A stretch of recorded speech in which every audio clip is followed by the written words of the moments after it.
Hey, good evening ladies and gentlemen, Captain Taylor here at SaltyScales.com. Today I'm going to be doing my first ever LTB unboxing. If you're not familiar with Lucky Tackle Box, it's very similar to Mystery Tackle Box, where you receive an assortment of baits, and of course it's a mystery as to what you'll receive. And I have to say, I took a sneak peek in this box and I was truly impressed because it's filled to the brim. So let's jump in and I'll show you what I got.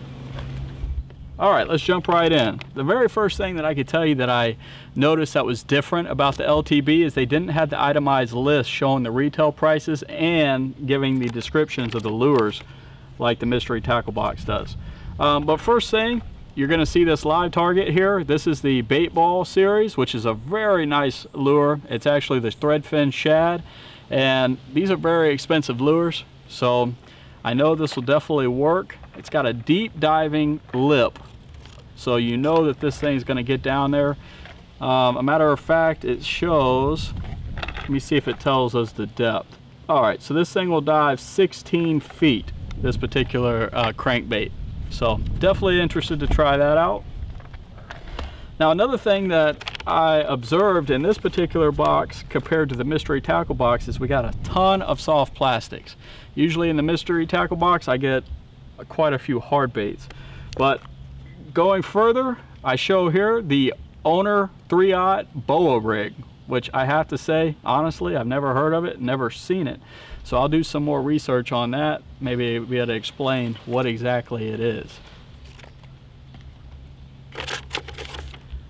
All right, man's lures. I have quite a bit of these, especially in the grouper grubs. So I know that these are productive, and this orange and pink will definitely be productive for larger sea trout. This is a 6-inch jerk bait. Let's go ahead and open it up real quick. It doesn't really have any special scent, and a lot of you guys are going to be familiar with this particular shad. It looks kind of like a fluke, and I mean, it looks very similar. So you're going to Texas rig these or put it on a jig head, swim that through the grass. Let's go on to the next one. Whoa, what in the world are these? Okay, this says Pintail Got Striper Baits. Now I can tell you, they don't look very impressive. It looks like something that someone made right out of their garage, to be honest with you. Let's go ahead and pull it out of the package. Even the packaging is very subpar, but it looks like just a little tube worm with little notches, almost like a puffer fish had a you know, appetite, started taking bites out of it. That's what it looks like. This is kind of what my gulp looks like after the puffer fish get a hold of it. So my guess is it probably has some pretty neat action in the water. We'll have to give it a try and check them out. If you guys have ever heard or used these, comment below. Let me know what you think about them. You really should never judge a book by its cover anyhow. All right, here we go. This is the Wild Willie Original. Catch more fish. Looks like a, you know, just a little jerk bait. Doesn't, I mean, I've never, I mean, really, honestly, it looks pretty similar to, you know, a normal Rapala, things like that. Let's open it up real quick, take a listen to some of these rattles.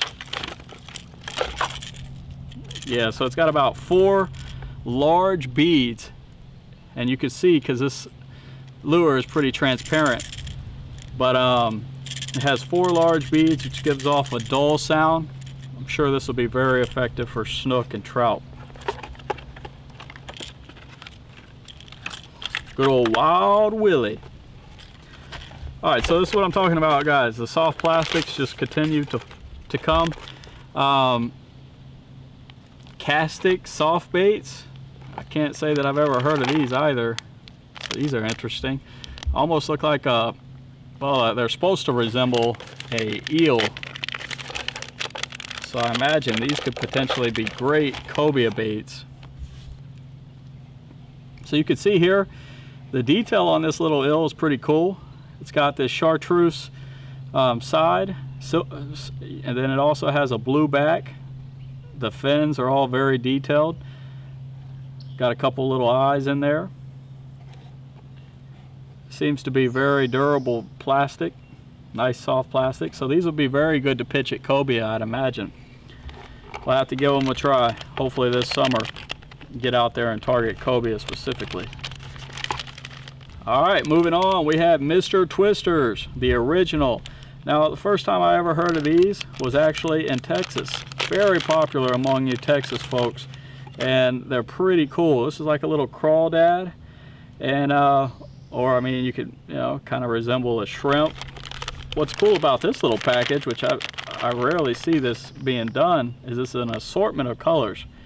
And this is just an inshore saltwater pack, but you can see how it's got these little fins, colors, all the red flakes and things. I can see how it could be very productive. I can guarantee you right now I can catch redfish on these.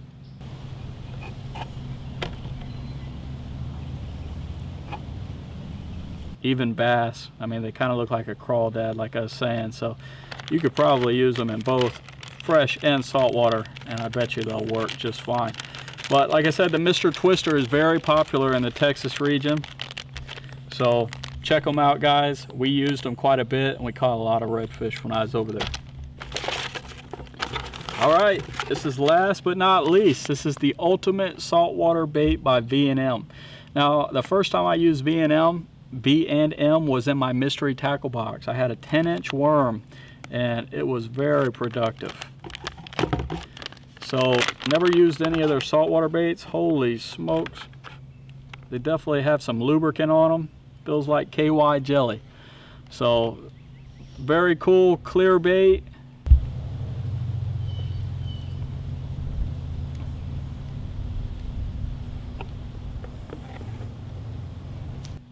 This will pretty much entice, I imagine, any type of predatory fish that eats, you know, greenbacks and things like that. Snook, redfish, trout, flounder, they're all going to eat these.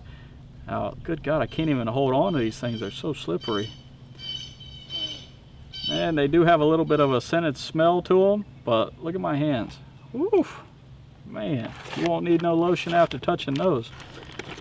Alright guys, so that wraps it up for the LTB box. I hope you guys liked what you saw, and if you did, please give a like, comment below, and subscribe if you haven't already. I'm looking forward to getting some of these baits out in the water and giving them a try. I know I have a lot of catching up to do with my MTB box, but until next time, we'll see you on the water.